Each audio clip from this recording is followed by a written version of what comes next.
Young and the Atlanta Hawks have been the biggest surprise of the 2021 season thus far. While Young has already shown that he is an all-star level talent a year prior, nobody but Hawks fans really envisioned just how effective he and the team would be thus far into the playoffs. While he was arguably snubbed for an all-star selection this year, Young has spent the better half of the season proving his doubters wrong and showing everyone why he's earned the nickname Ice Trae. And today we're going to discover just how the young star has kept his body primed for a deep playoff run, because we're talking about Trae Young's insane diet and workout. Before we get started, don't forget to like this video and subscribe to our channel so you can stay updated whenever we put out new content. Without further ado, New York's newest villain.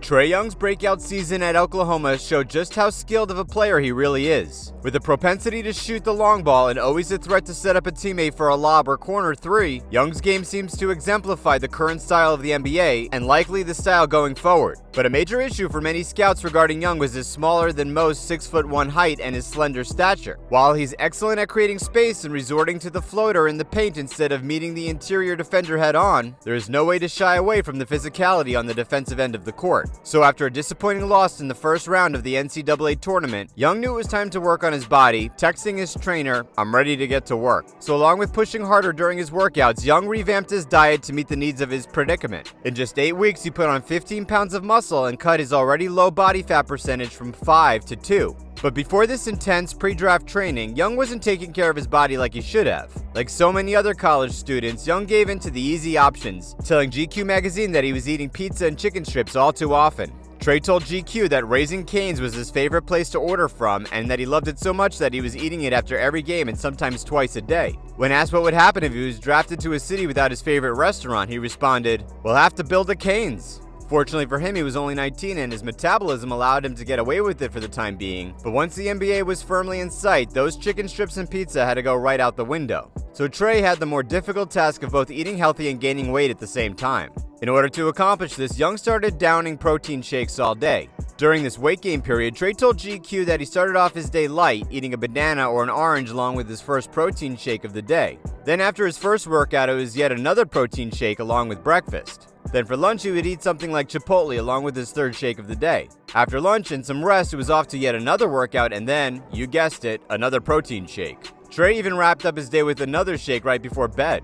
All in all, he was devouring 5 shakes a day to gain those much-needed 15 pounds. He's since stopped drinking as many shakes per day, but he has kept a high-protein and high-carb diet, switching over to a lot of grilled chicken instead of his Cane's chicken strips, along with the occasional steak, baked potato, and even mac and cheese. Trae's lean figure has been doing him no favors in the defensive end so far during his career, so if he's able to keep adding weight in the right manner, this kind of diet should be doing him some good.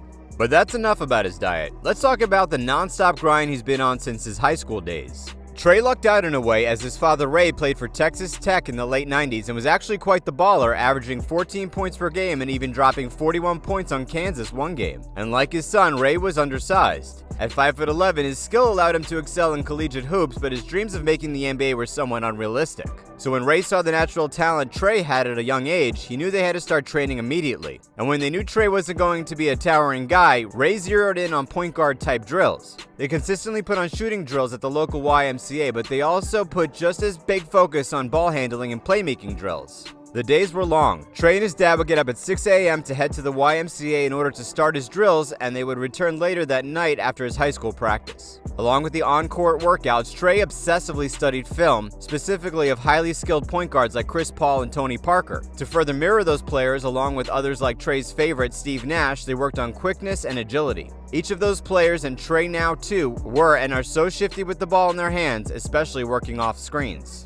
So with all the training they had already worked on, it was time to get Trae some exposure to high-level play. So during his sophomore year, he left his AAU team and joined McCann Elite in Kansas City, which already had NBA alums like Willie Cauley-Stein and Alec Burks. So every Friday, Trae would leave school and take a plane to Kansas City from Oklahoma, work out, and play basketball for the weekend, and then head straight back to Oklahoma on Sunday. The schedule was grueling, but the amount of work Trae was already putting into the game of basketball was paying off. Now, just because Trae's in the league doesn't mean he slacked off, especially on his skill-based workouts. Ball is Life released a video of one of these training sessions just a few years ago, and it really shows how Young's offensive game has become so solid. Sure, he got plenty of shots up through the session, but it's his attention to detail on his ball handling skills that really shines through. Initially, he started with some 2-ball dribbling drills, where the second ball is passed in and back out while he's already dribbling the other ball. These type of dexterity and focus-based dribble drills have become commonplace for guards around the league, but Trae was also working extensively on his ball handling and playmaking out of the screen and roll. He set up a garbage can and works on several different variations of coming off the screen and either scoring himself or kicking it out to his trainer on the wing.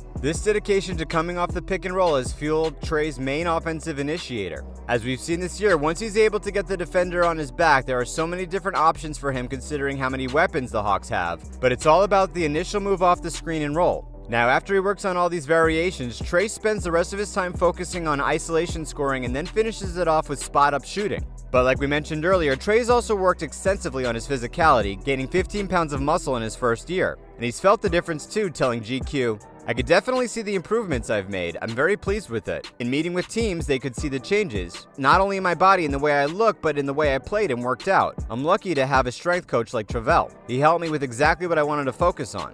Once he was drafted by the Hawks, Trae has only upped the ante. Before the start of the season, he released a workout in the sand with a couple of his teammates that seemed particularly grueling. It wasn't enough that they were working out on the sand, but it was also in a relatively steep incline.